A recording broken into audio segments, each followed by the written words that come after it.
Let's start with a thought. What if almost everything you've been taught about being open, honest, and just yourself is wrong?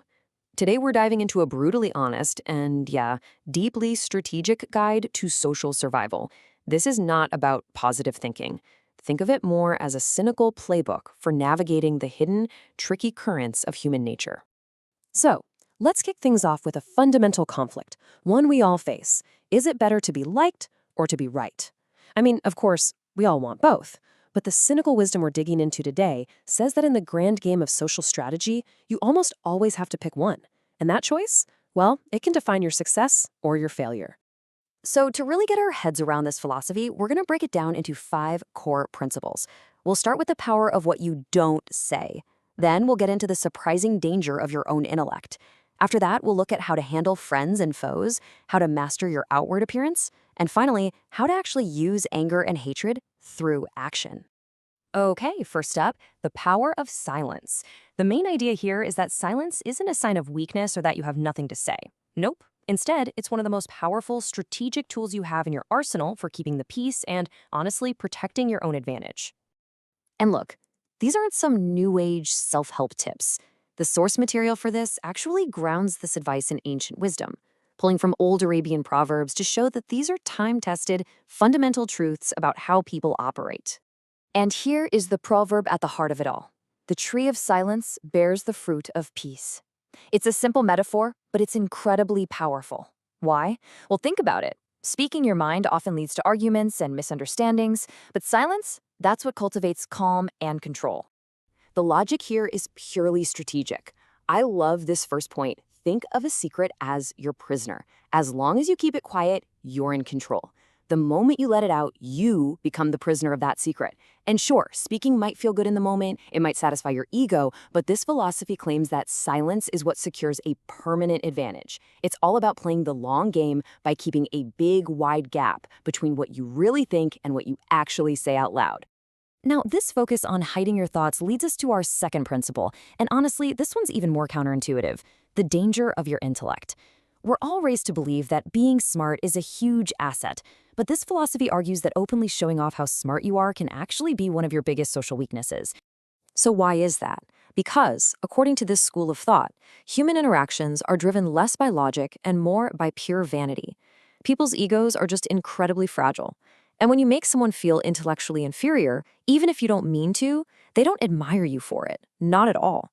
They see it as an attack, and they will look for a way to get back at you. This slide really lays out the 2 paths this creates. On the left, you've got the path of resentment. You display your superiority, and what do you get? Hatred and social isolation. But over on the right, you have the path of affection. By downplaying your intellect, you let other people feel good about themselves, and in turn, that gains you their loyalty and acceptance. And this brings us to a brutally honest quote that just perfectly captures the whole argument. To be liked, a man must be inferior in point of intellect. It's a harsh thing to say for sure, but it really highlights this core idea that social harmony often means you have to downplay your own strengths just to soothe the egos of everyone else. So, if you have to hide your thoughts and downplay how smart you are, what in the world does that mean for your friendships? Well, that brings us to our third principle, navigating friends and foes. The advice here is pretty simple. Trust, but always, always verify. This philosophy uses a really powerful metaphor for friendship.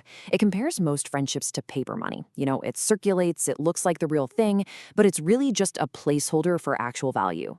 The argument is that most of the friendships out there are based on convenience and self-interest, not on genuine connection. So, how do you tell the paper money from the real coins? Well, this guide offers a very specific, almost clinical test. First, you announce some misfortune that's happened to you. Then, you watch their face very closely. A true friend will show sincere, immediate sympathy. But the so-called friend, this view claims they will struggle to hide a tiny, fleeting smile of pleasure at your misfortune. It's a chilling but definitely a memorable way to test a relationship. All right, so navigating this kind of complex social world, it's going to take some serious self-control. And that brings us to the art of mastering your outward self, basically creating a kind of polite armor to defend yourself. A key tool in this armor is politeness, which is presented as a kind of superpower. The idea is that your tone is actually more important than your words. With a polite enough delivery, you can say almost anything. even something pretty insulting, and get away with it, at least in the short term. It's all about the packaging. So here are the key rules for this polite armor. Rule number 1, never lose your temper, especially over an insult, because that's just admitting you've lost control. Second, you gotta view politeness as a grinning mask. It's a useful tool, but it doesn't have to be genuine. But, and this is a huge but, never pretend to have qualities you don't actually have. Any kind of fakeness is seen as you admitting your own inferiority, and eventually that mask is going to fall right off. But what happens to all those negative feelings you're hiding behind that polite mask? Where do they go?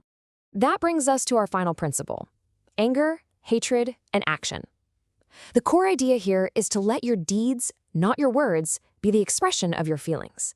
It's about hiding those negative emotions to make your actions way more effective. The source material uses this incredible, memorable line to make its point.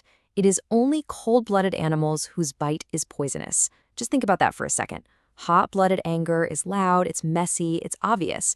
But cold-blooded action, that's quiet, it's precise, and it's far more dangerous. And because of that, it's far more effective.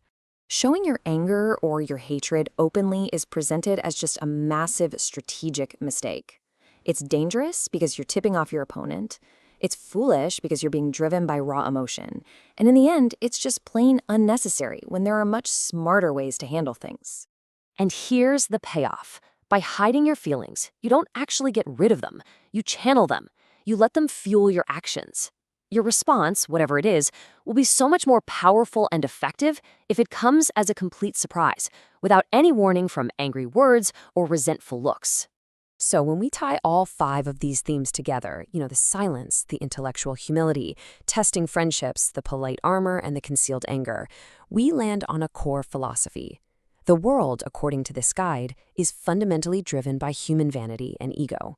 And to survive and even thrive in it, you have to practice prudence, careful observation, and above all else, strategic self-control. Which leaves us with one final provocative question. After hearing all this, what do you think? Is this a manual for cynical, cold-hearted manipulation? Or is it a brutally honest but maybe necessary guide to self-preservation in a really complex world?